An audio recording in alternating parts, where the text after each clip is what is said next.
Hey friends, welcome to a very special Let Love Rise video all about the Taurus Scorpio lunar eclipse that is marking the end of a 2-year cycle. Before we get to that, my name is Andrea Blight.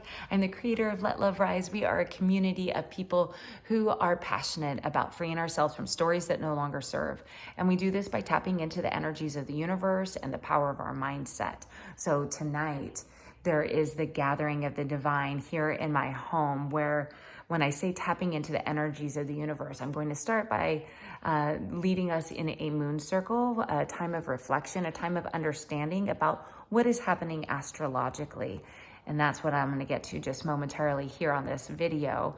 But in addition to that, we are going to be that moon ceremony and ritual is going to be followed up by a meditation by Brandy Wolf of Golden Alchemy Meditation.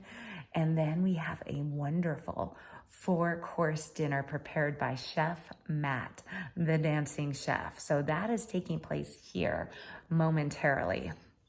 But first, let's talk about this eclipse and this powerful story, because if you're anything like me, the last 2 years have not been the easiest, but it's in that space that we do so much growth. And I know that the eclipse energies of the last 2 years, there have been 7 of them, have really helped me intentionally look at what in my life is not working, what is a story that I'm telling myself, or a pattern or a cycle that is no longer serving me, and it's time to let it go. Eclipse energies are very good at highlighting and removing things that are not in your best and highest good. So I always find that helpful to know, just, especially on a Halloween weekend with a full moon, to be aware that there's also this really potent energy of releasing, of letting go. There's also some really powerful energies around how we communicate, because both Mars and Mercury are in the sign of Scorpio right now, where the sun is also sitting and is the counterbalance to this lunar eclipse in Taurus. So some of the energies here, Taurus is the energy of our finances, of our livelihoods, how we earn money, how we spend money, also of our self-worth and our values, and it's ruled by Venus. So it traditionally rules over the second house in the astrological wheel. However, for everybody, it's slightly different. So you'd want to look at your moon chart, not your moon chart, your astrological birth chart, if you know it, and look up 5 degrees of Taurus and try to determine which house that's in. And that will tell you something about the area of your life that this eclipse is working in and has been working through for the last 2 years. Conversely, on the other side, we have Scorpio. Scorpio is a water sign to Taurus's earth sign. So we have earth and water, lots of earth and water energies. In fact, all the planets right now are either in an earth or a water sign, except for Chiron, the healer, who is in Aries. But that's another video for another day.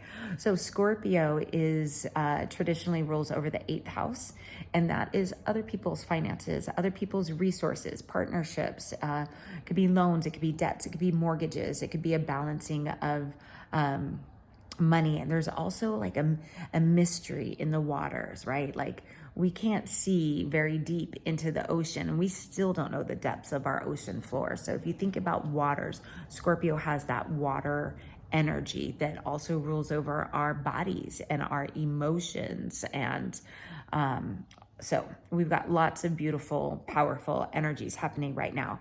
I want to go over the eclipse dates so that you can think about what has been unfolding in your life, and were there particular events that you can identify that coincided with one of these 7 eclipses. Today is the 7th and final eclipse in this series. But first, one other thing about this eclipse is that, yes, there's a letting go. Yes, there is an ending. There's a finality. Always remembering that with every ending comes a new beginning. And right now, this eclipse has supportive opportunities and energies and resources because it is conjunct with Jupiter retrograde in Taurus. And Jupiter is the planet of blessings. And so Jupiter working in Taurus with this lunar eclipse is very supported, and Venus, who rules over it, all in their happy place in the sign of Taurus. You know, there's also Uranus is hanging out there, so it might be a little disruptive, but all in all, as far as eclipses go, this one is pretty beautifully supported. So there's that. So now for the dates, I'm going to share with you 7 dates. The first one is November 19th, 2021. Maybe looking back at pictures, if you keep journals, look back to November. This is around just before Thanksgiving of 2021.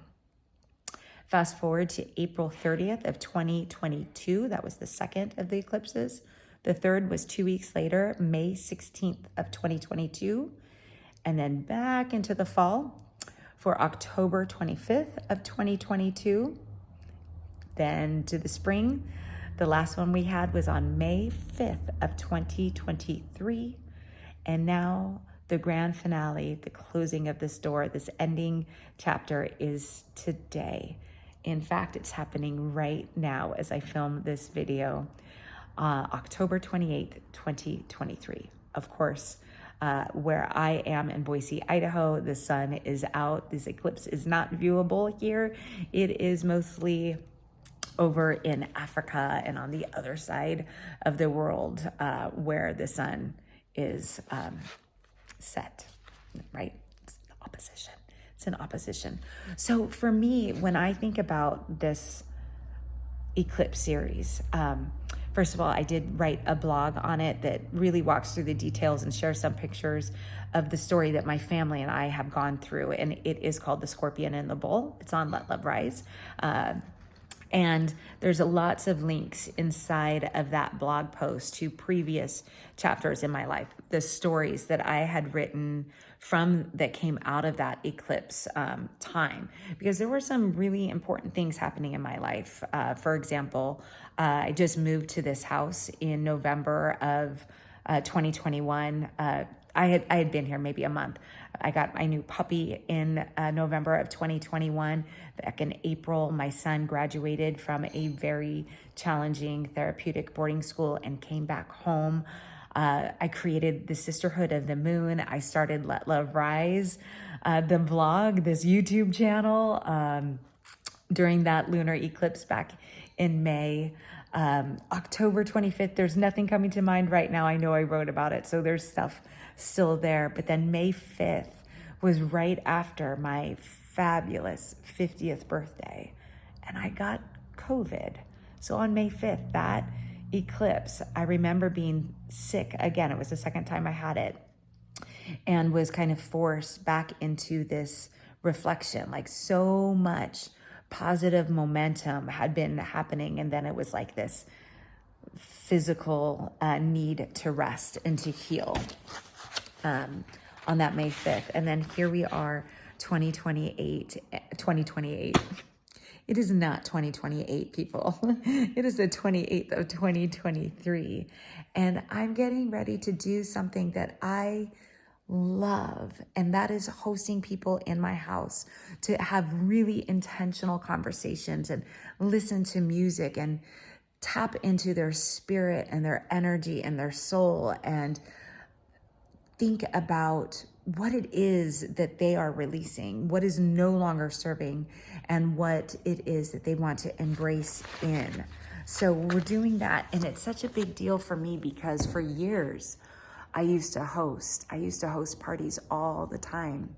And then when my life went off the rails and just plummeted for years and years and years, I haven't hosted. So this is really the first time that I have invited. There's going to be 12 of us here celebrating today.